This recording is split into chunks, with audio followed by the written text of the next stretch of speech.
A Light in the Dark commissioned 4 artists, a storyteller, songwriter, a visual artist and a clog dancer, to look at interpreting some of the stories and some of the history and heritage of the Killhope site. We're here for the next 2 days carrying out some research and development together as they kind of get their creative juices flowing as a new team working for the first time together, and as well kind of starting to get to know this amazing remote part of Upper Dale. And then over the course of the next few months, those artists will be working with community groups, schools, starting to bring those different strands of performance and artwork to life. The young people have been down the mine, learnt a lot about the ways of life of people in the past, and we've translated that into 2 original pieces of music. One an instrumental called The Hollow Hills, about the extraction of the lead ore called galena and how that was the driving force of the area. And then another piece, which is a lyrical song, basically about something that we personified. We found the old pit wheel, which is ginormous. It's about 18 metres in diameter, I think. And we were just fascinated about how that was the engine, essentially, of the mine. So we personified that and made that into a tribute to the people who worked there, lived there, and some, unfortunately, who died there. So it's our way of musically commemorating and celebrating a former industry that played such a huge part in our area. When I worked with the children, I got them to make up their own stories. So they created stories both from the mine and from the landscape around the mine.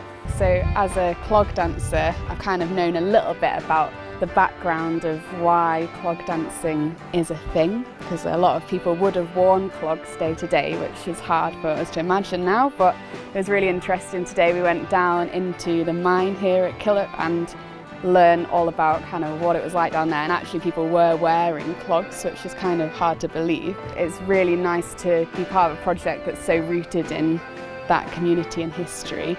And it's always really fun to do that with young people because they'll come up with stuff that you would never really imagine. The title of the project is A Light in the Dark, which kind of prompted my thought process for creating lanterns. And also thinking about how dark it was down in the mines, and they would be bringing their lanterns with them to give them light as they worked. That was kind of part of my thought process as well. The children created their own individual lanterns and then also worked in pairs creating bigger structures using the crystals and the spar boxes as inspiration, and also some of them used their stories and poems to inform the designs that they created. I think they really enjoyed it. They really liked the hands-on creative making days. Most of them were really inspired by the crystals and the spar boxes. They really liked the idea of recreating sort of sculptural ideas in the lantern making process.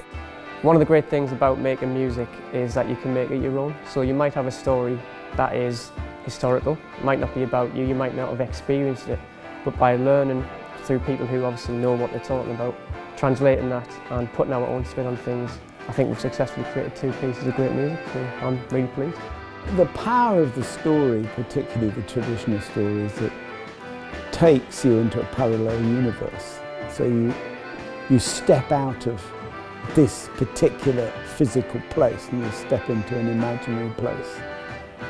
Yeah, they've been quite creative with it actually. We used the clogs to make a soundscape, so to imagine all the different sounds that you might experience and hear as a miner working.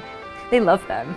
Yeah, they love making the sounds, they like making a noise. The children have been brilliant, they've remembered everything really well, and they seem really excited about the whole project, and it feels like they're really owning their steps and having loads of fun with it. I guess kind of highlighting that this is somewhere that inherently has stories embedded within it and kind of act as a catalyst for wonderful new kind of acts of creativity as well.